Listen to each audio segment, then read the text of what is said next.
പ്രധാനമന്ത്രി നരേന്ദ്രമോദിയുടെ ഒമാൻ സന്ദർശനം തുടരുന്നു. ഒമാൻ കൺവെൻഷൻ ആൻഡ് എക്സിബിഷൻ സെന്ററിൽ ഇന്ത്യൻ സമൂഹത്തെ പ്രധാനമന്ത്രി അഭിസംബോധന ചെയ്തു. സുൽത്താൻ ഹൈതം ബിൻ താരിഫുമായി അൽ ബറാക്ക പാലസിൽ കൂടിക്കാഴ്ച നടത്തും. പ്രധാനമന്ത്രിയുടെ ഒമാൻ സന്ദർശനം തുടരുകയാണ്. ഇന്നലെ വൈകിട്ടാണ് അദ്ദേഹം ഒമാനിലെത്തിയത്. ഇന്നായിരുന്നു പ്രധാന പരിപാടി ക്രമീകരിച്ചിരുന്നത്. അതായത് ഇന്ത്യൻ സമൂഹത്തെ പ്രധാനമന്ത്രി അഭിസംബോധന ചെയ്യുന്നതായിരുന്നു പ്രധാന പരിപാടി. ഇത് ഒമാൻ കൺവെൻഷൻ സെന്ററിലാണ് നടന്നത്. ഒമാൻ്റെ വിവിധ ഭാഗങ്ങളിൽ നിന്ന് സോഹാർ, സൂർ അടക്കമുള്ള ഒമാൻ്റെ വിവിധ ഭാഗങ്ങളിൽ നിന്ന് നിരവധി പേർ രാവിലെ തന്നെ ഒമാൻ കൺവെൻഷൻ സെന്ററിൽ എത്തിയിരുന്നു. നേരത്തെ രജിസ്റ്റർ ചെയ്തവർക്കാണ് ഈ പരിപാടിയിലേക്ക് പ്രവേശനം ഉണ്ടായിരുന്നത്. ഏകദേശം അരമണിക്കൂറോളമാണ് പ്രധാനമന്ത്രി ഇന്ത്യൻ സമൂഹത്തെ അഭിസംബോധന ചെയ്തത്. നിരവധി വിഷയങ്ങൾ, ഇന്ത്യയുടെ മുന്നേറ്റത്തെക്കുറിച്ചും ഇന്ത്യയുടെ വികസനത്തെക്കുറിച്ചും വിദ്യാർത്ഥികളുമായും അദ്ദേഹം നിരവധി വിഷയങ്ങൾ സംവദിച്ചു.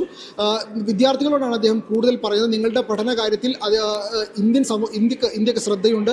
കൂടുതൽ വികസനത്തിലേക്ക് ഇന്ത്യ കുതിക്കുകയാണ്. നിങ്ങളുടെ ഭാവിയിലേക്ക് ഇന്ത്യ നോക്കുകയാണ് തുടങ്ങിയ കാര്യങ്ങൾ അദ്ദേഹം വിദ്യാർത്ഥികളുമായി സംവദിച്ചു. ഇന്ന് ഈ പരിപാടിക്ക് ശേഷം നേരെ പോകുന്നത് അൽ ബറാക്ക പാലസിലാണ്. അവിടെ ഒമാൻ സുൽത്താനുമായി അദ്ദേഹം കൂടിക്കാഴ്ച നടത്തും.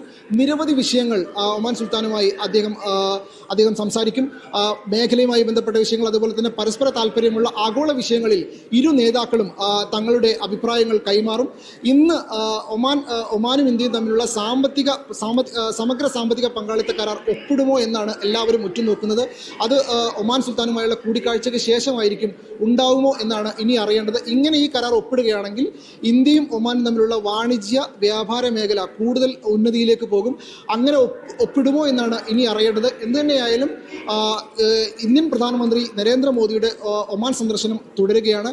ഇന്ന് ഒമാൻ സുൽത്താനുമായി കൂടിക്കാഴ്ചയ്ക്ക് ശേഷം അദ്ദേഹം ഇന്ത്യയിലേക്ക് തിരിച്ചുപോകും.